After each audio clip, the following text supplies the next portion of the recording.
안녕하세요, 이사장입니다. 오늘 보실 물건은 사진처럼 굉장히 저렴한 주택입니다.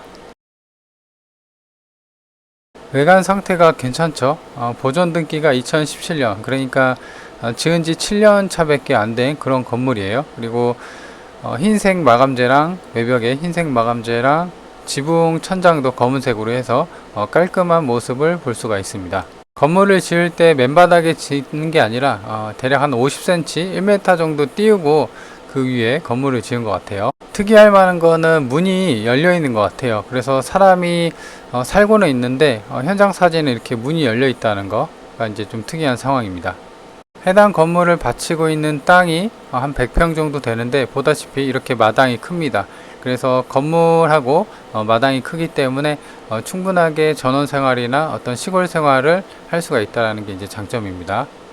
해당 주택까지 들어가는 이제 진입로가 이렇게 길이 잘 닦여 있습니다. 그리고 널찍널찍해서 차가 충분하게 들어갈 수가 있고요. 건물 평면도입니다. 방 3개, 화장실 2개로 총 이제 안방 포함해서 방이 3개고요. 그리고 화장실은 2개. 건물은 28평입니다. 2017년 보존 등기로 되어 있고요. 그래서 거실도 좀 크게 빠졌고 이제 방 3개 정도니까 3인 식구나 4인 식구 거주하기에는 괜찮은 구조입니다. 인근에 보면 바로 앞에 버스 정류장이 있어요. 그래서 이제 도보 1분이니까 부담이 없는 위치에 이제 대중교통을 이용할 수가 있고요. 그리고 인근에 이제 비닐하우스도 있고, 그다음에 대부분 농경지인데 위쪽으로 연수원하고 교육원이 있습니다. 그리고 좀 더 아래쪽으로 보면은 면내, 그러니까 면내가 있는데 대략 한 1km, 그러니까 차로 한 2분 거리니까 거기에 이제 하나로마트랑 그 다음에 초등학교, 그 다음에 여기가 이제 순대거리로 유명하거든요. 그래서 그런 것까지도 위치해 있습니다. 좀 더 축소해서 아래쪽을 보면 도로가 하나 지나가는데요. 그게 이제 21번 국도고요. 천안 아산역에서 진천, 그러니까 왼쪽이 천안 아산역, 오른쪽이 진천 가는 길이에요. 그래서 외곽으로 빠질 수 있는 지방국도가 위치해 있고요. 그리고 좀 더 아래쪽으로 보면은 경부고속도로가 있습니다. 그래서 목천 IC까지 8km, 그러니까 차로 한 13분 거리에 경부고속도로를 탈 수 있는 IC가 있습니다. 왼쪽으로는 천안 시내를 갈 수 있는 천안시청하고 천안 아산역이 있고요. 그래서 차로 30분, 대략 한 26분, 21km에 있습니다. 오른쪽으로는 이제 서우창이 있고요. 그래서 서우창까지는 15km, 차로 한 16분 정도 소요가 됩니다. 위쪽으로는 이제 진천이 있고요. 그래서 진천 군천까지 19km, 대략 한 24분이면 도착을 합니다. 그래서 본권 위치 같은 경우는 이제 충남 천안에 있고, 그래서 완전한 시내가는 아니지만 그래도 면내에는 되게 가깝고 버스 정류장도 있고요. 그래서 이제 시청까지, 그러니까 차가 있다고 하면 30분 안에 뭐 천안시청, 천안시, 천안 아산역도 이용할 수가 있고, 진천, 그 다음에 서우창까지도 갈 수 있는 그런 이제 입지에 위치해 있어서 시골 주택, 그러니까 촌집치고는 아예 아주 나쁜 입지는 아니다라는 거죠.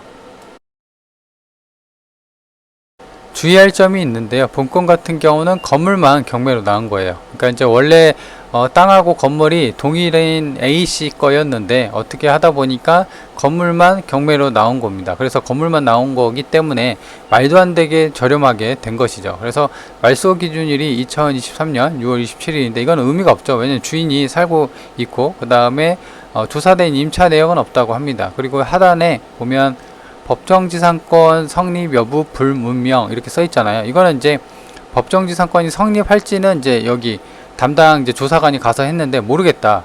그러니까 이제 성립할지 알지는 어떤 입찰을 하는 사람이 조사해서 해라, 이런 식으로 이제 책임을 이제 좀 떠넘기는 거죠. 이제 입찰할 사람들이 알아서 조사해라, 난 모르겠다, 이렇게 써놓은 거예요. 그래서 일단 제가 봤을 때는 이제 감정평가나 그 다음에 건물등기부를 봤을 때는 동일인 소유로 보여요. 이게 이제 땅하고 건물이 동일인 A씨로 돼 있어야지 법정지상권이 성립이 돼서 건물을 철거 안 해도 되거든요. 그냥 쓸 수 있는 거예요. 말 그대로 법으로 정해놨기 때문에. 그래서 법정지상권의 성립 요건이라고 하는데, 어려운 말로 이게 이제 건물이 철거를 안 당하려면은 땅하고 건물이 동일인 소유였다가 어떤 저당권 실행으로 어떤 기타 사유로 인해서 땅하고 건물이 소유자가 달리됐을 경우 건물에 대해서 이런 지상권을 법으로 정해줬어요. 그래서 철거 안 하고 그냥 건물을 쓰면 됩니다. 그래서 지금 감정평가랑 그 다음에 감정평가사상 소유자랑 그 다음에 건물 등기부를 보면은 동일인 A씨로 돼 있어요. 그래서 제가 추정컨대 요거는 이제 법정지상권이 성립되는 걸로 추정이 됩니다. 그래서 이 해당 건물을 낙찰 받으면은 법정지상권이 성립돼서 철거할 필요는 없고요. 근데 이제 공짜로 사용할 수는 없고 그 땅세를 줘야 돼요. 그 땅이 이제 100평 정도 되거든요. 그 위에 건물이 이제 한 30평 정도 있으니까 이 건물 사용할 수 있는 그런 부분에 대해서 땅세를 줘야 돼요. 그거는 이제 지료를 협의를 해야 되고, 협의가 안 된다고 하면 이제 지료 청구를 하는 거거든요. 근데 이제 지료가 그 땅에 대한 감정에 굉장히 좀 작아요. 저도 해보니까 땅 감정가의 뭐 1에서 3%, 3%도 안 되는 것 같더라고요. 그래서 땅 가격이 여기는 좀 되게 좀 저렴한 걸로 판단이 되기 때문에 월 그 몇만 원도 안 내는 걸로 판단이 돼요. 그래서 건물을 쓰면서 월 몇만 원도 안 되게 굉장히 저렴하게 쓸 수가 있다라는 게 이제 그 장점인 거죠. 좀 특이합니다. 그래서 이제 주의할 점이라고 해서 제가 넣어놨습니다. 중요한 것은 이제 건물만 낙찰받기 때문에 땅은 이제 그 남의 거라는 거죠. 그래서 일단 이제 땅세를 줘야 되는데 보통 이제 협의가 잘 안 돼요. 그래서 이제 어떻게 얘기하냐면 땅 주인한테 그럼 나한테 지료 청구를 하쇼, 이렇게 얘기를 합니다. 법으로. 그래서 지료 청구를 하게 되면은 그 상대방도 부담이에요. 왜냐면 땅에 대한 직접 경계 측량도 해야 되고요. 그 다음에 땅에 대한 감정도 해야 돼요. 그러니까 돈이 해보니까는 그래도 돈 100만 원 넘게 들어갑니다. 땅 경계 측량 플러스 감정까지요. 그래서 그거를 나한테 지료 청구를 하시오라고 해야 됩니다. 그게 안 된다고 하면은 뭐 지료를 협의해야 되는데 보통 그렇게 이제 밀고 당기면서 잘 안 되죠. 그래서 일단 이제 보시는 것처럼 평당 공시지가가 24만 원밖에 안 돼요. 근데 여기는 땅이 100평이죠. 근데 이제 100평을 다 쓴다고 해서 어떤 100평에 대한 땅세를 준다고 하면은 100평 하면 평당 24만 원이니까 10평이면은 그 240, 그다음 100평이면 2,400이잖아요. 물론 이제 그 아까 제가 몇내, 그러니까 이제 나 하나로마트도 있고 그다음에 초등학교도 있고 그 다음에 뭐 그 몇내 있었잖아요. 1분 거리에. 거기 땅이 보니까는 평당 100평짜리가 1억 3천인가 거래된 게 있어요. 그거는 이제 몇내고. 근데 여기는 좀 외곽 쪽에 있죠. 그래서 그런 거를 감안한다고 하면 평당 100평에서 24만 원이니까 2,400. 그리고 최근에 거래된 거 보면은 평당 100인데 그거는 이제 비교할 수는 없고, 그래도 많아야 한 5, 6천이에요. 그래도 한번 그 러프하게 1억이라고 해볼까요? 땅 감정이 1억이라고. 왜냐면 땅 가격이 1억이라고 하더라도 그 땅 위에 건물이 있다고 하면 그 땅 가격에 대한 가치는 완전히 떨어집니다. 그래서 땅이 만약에 1억이라고 하더라도 실제 감정을 건물 위에 있는 그 땅을 감정을 해보면은 확 떨어져요. 그래서 아마도 해봐도 뭐 5천원, 이거는 정확히는 이제 감정을 해봐야지 알겠지만 그래도 뭐 러프하게 최대치를 잡고 한번 계산해 볼까요? 그러면 1억이라고 가정을 하면 1억에 3%면은 300만 원이죠. 그거 나누기 12달 해봐야 1년에 한 20만 원꼴, 18만 원 정도 되나요? 한번 보면은 계산기를 제가 해볼게요. 그러니까 최대치를 한번 잡아보는 거예요.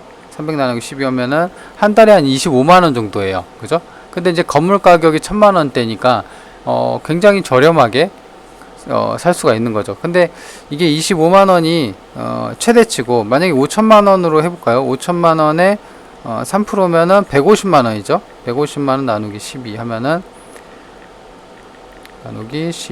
한 달에 12만 원 꼴이에요. 그죠? 근데 이제 그마저도 아마 감정이 좀 싸게 잡힐 거예요. 그래서 한 달에 10만 원 안쪽으로 오히려 더 낮을 수도 있고, 이거는 이제 감정 맡겨봐야 되는데 그 정도로 주고 이렇게 살 수가 있다. 다른데 뭐 시골집 산다고 하면은 땅이랑 건물까지 해도 웬만한데, 여기는 이제 천안이고, 그리고 위치도 완전한 어떤 동떨어지거나 그러진 않죠. 그래서 그런 입지적인 걸 고려했을 때 월 10만 원인데, 근데 이제 건물이 굉장히 저렴하니까 그런 거를 좀 메리트로 여겨서 건물을 한번 사보는 것도 나름 메리트가 있다라는 겁니다. 건물도 이제 보면은 건물도 괜찮죠. 그리고 법정지상권 같은 경우는 30년이에요 최소. 그러니까 30년 동안 계속 쓰는 거예요. 그죠? 그래서 이제 그렇게 접근을 하면 괜찮다라고 보여지는 그런 물건이에요. 물건 정보입니다. 사건 번호는 2023 타경 105913, 감정가는 1억 1000, 최저가는 1900. 그러니까 완전히 폭락 수준이죠. 그래서 이제 뭐 주식으로 치면 점왕가 몇 번 맞은 거예요. 그래서 보증금은 1,190. 그러니까 1,000만원대니까 뭐 대출 없이 그냥 사면 돼요. 현금으로. 그래서 굉장히 좀 저렴해졌다. 종료는 주택이고 2017년 1월 24일이 보존등기니까 지은 지 한 7년차 건물. 그리고 건물은 28평, 위치는 천안 병천에 있어요. 매각 일자는 10월 22일 대전에서 시작이 되고요. 그래서 본 물건 같은 경우를 정리를 하면 법으로 한번 그 다툴 가능성이 높아요. 그래서 법적 다툼이 좀 예견이 된다. 그래서 이제 아까도 말씀드렸지만 땅 주인한테 나한테 땅에 대한 사용료를 청구를 하세요. 이렇게 할 수밖에 없어요. 그래서 땅 주인 같은 경우 부담이 되죠. 왜냐하면 자기 돈으로 그 지적 경계 측량이랑, 그러니까 측량이랑 그 땅에 대한 감정을 또 해야 돼요. 그 돈이 한 돈백 정도 되거든요. 근데 이제 그 돈도 없어서 경매로 넘어간 마당인데 당연히 부담이 될 수밖에 없어요. 근데 이제 법으로는 이제 땅에 대한 건물 사용을 할 수 있는 말 그대로 법정지상권이 나한테 생겼기 때문에 그 카드를 이용해서 이제 만약에 청구를 한다고 하면 그만큼 30년 동안 땅세를 주면 돼요. 근데 이제 지치죠, 땅 주인이. 그래서 이제 그 카드로 이제 땅을 저렴하게 매수 제한을 하는 거죠. 그래서 이제 내가 땅을 사겠다 이렇게 해서 좀 더 유리한 고지에서 건물도 사용하고 땅 매수 제한도 할 수 있는 그런 위치에 있는 그런 물건입니다. 그래서 본 물건 접근할 때 반드시 법적 상황을 좀 고려를 해야 되는 그런 상황의 물건이다 라고 볼 수가 있습니다.